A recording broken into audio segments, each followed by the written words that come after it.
Arkane Studios is one of the few game developers that has a near godlike reputation in the industry. When they release a game, people like myself take notice. I consider the first Dishonored game and Prey to be two of the best games ever made.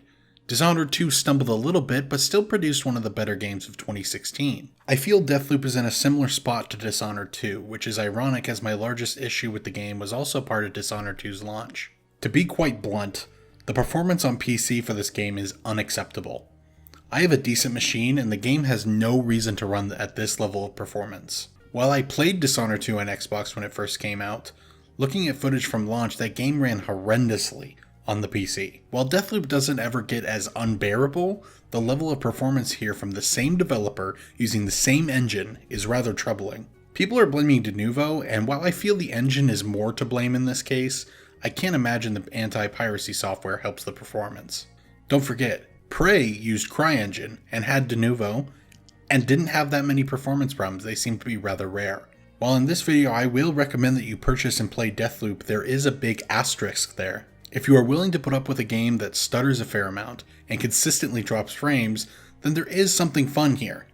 Otherwise, wait for some patches to smooth out the frame rate. So then, let's actually talk about the game at hand. In Deathloop, the player is tasked with killing 8 targets, which the game calls visionaries, in a single day.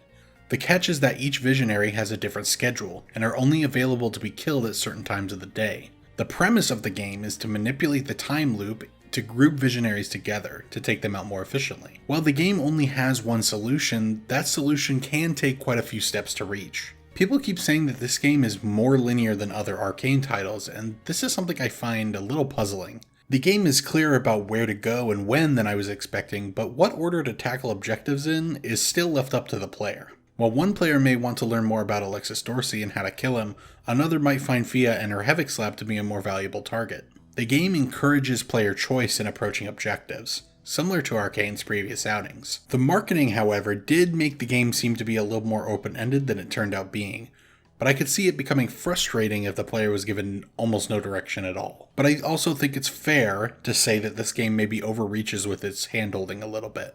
The level design here is a considerable step down from something like Dishonored or Prey, but complex levels is not necessarily what the game needed. Its core gameplay loop is about learning the levels and how the time of day alters them. It's about leveraging the player's knowledge in conjunction with upgrading their arsenal to create a sense that they have mastered the loop. Bigger and more complex levels would only create more wasted space, especially when the game actively encourages revisiting locations. The levels, despite not being at the same quality as Dishonored, still are more thoughtful and thoroughly designed than most games. They still manage to offer an interesting and interactive playground. The core design of this game is both a blessing and a curse. One of the best design choices of Dishonored was allowing the player to return to levels with all the gear and powers they could want. This allowed for players to use strategies that just simply weren't available during earlier runs when they had less to work with. Deathloop takes this idea and made that the game. This is a genius addition for the average player, but is most likely going to be detrimental to Deathloop's longevity. Dishonored had better levels with more interesting powers that made their base experience quite good. On top of that was the level mastery and gear progression when returning, either through level select or New Game Plus. If I were to compare single playthroughs, Deathloop is about even with Dishonored, but in the long term I feel that first run is going to be the best experience you have with Deathloop. Dishonored is a game that I find myself returning to and always finding new things to try and love. While in Deathloop I did most of all that on my first playthrough. While I'm sure I missed a plethora of side content, I know Deathloop's 4 levels like the back of my hand, and feel I've done all the stuff I want to do in the game. Which is not something I can say for even Dishonored 2, which I just recently completed for the second time. Another aspect that will hurt Deathloop's longevity is the invasion mechanic, involving being hunted by Juliana. Right now, the mechanic adds quite a bit, as some of the most tense and engaging scenarios in Deathloop revolve around being hunted by another player. Despite the performance issues, these invasions have a real potential to heighten the experience. But what happens in 5 years when most people have moved on from Deathloop? Players will be stuck going against an AI Juliana who is a significantly less threatening version of a real player. A mechanic that right now is an interesting concept and adds some real risk will soon be made irrelevant by the passage of time. That's if you don't already consider it irrelevant by the poor performance. I guess a little silver lining here is that you could always have a friend jump in as Juliana, but this is a band-aid solution for a wound that will only grow over time. The invasion mechanic, I imagine, also had an effect on the game's stealth. Since this was built to be an online game, Arkane removed the ability to manually save inside levels. Dishonored was a game that had a lot of opportunity to save scum as the guards were quite perceptive. As Arkane was developing Deathloop, I'd imagine they ran into this problem that certain players wanted to retain stealth, but with no way to reload a checkpoint, the eagle-eyed guards from Dishonored would need to go. This is why the enemies seem to be brain dead half the time. They have narrow lines of sight, and no matter how much screaming and gunfire happens in one location, the next block over will be completely oblivious. This is a decision that I feel conflicted on. The enemy AI in Deathloop is disappointing, but I had to ask myself, is this better than save scumming through a level in Dishonored? It reminded me a lot more of an arcadey version of The Last of Us. There is this cycle of stealth until being discovered, followed by guns blazing. The more I have thought about it, the more I appreciate the system over that of constantly pressing my quick load key. In fact, my first playthrough of Dishonored went through this same cycle. It's more natural that way, but I can see why people would be disappointed by the lack of complexity. While stealth is a core feature of Deathloop, I would highly recommend getting acquainted with the game's much more interesting combat instead.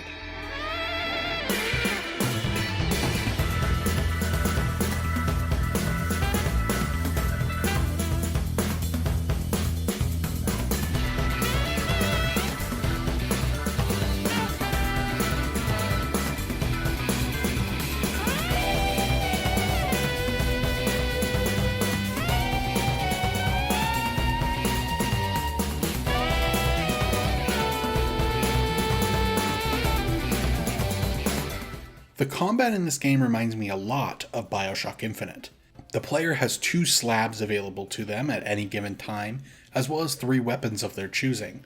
On one hand, I actually found myself enjoying the gunplay more as time went on, especially as I received upgrades for the game's more offensive slabs.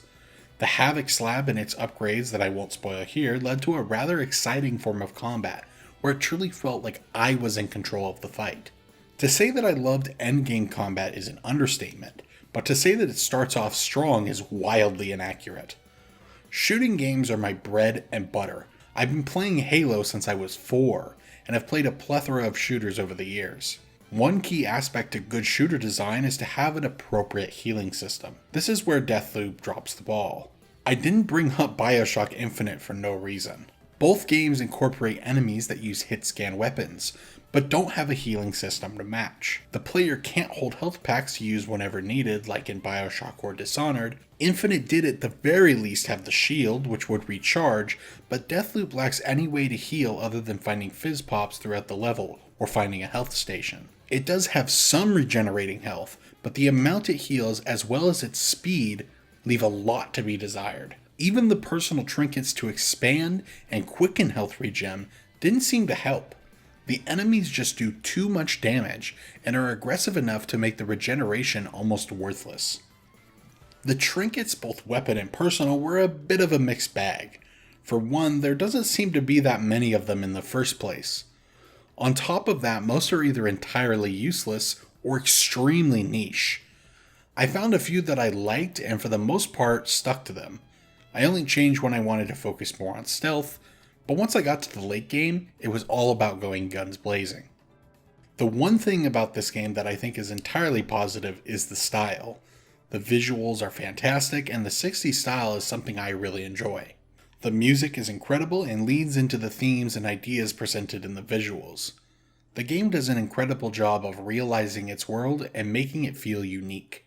Finally, I will touch briefly on the story. Overall, I found it to be rather disappointing. Don't take this too harshly, as I never played Arkane's games for their stories.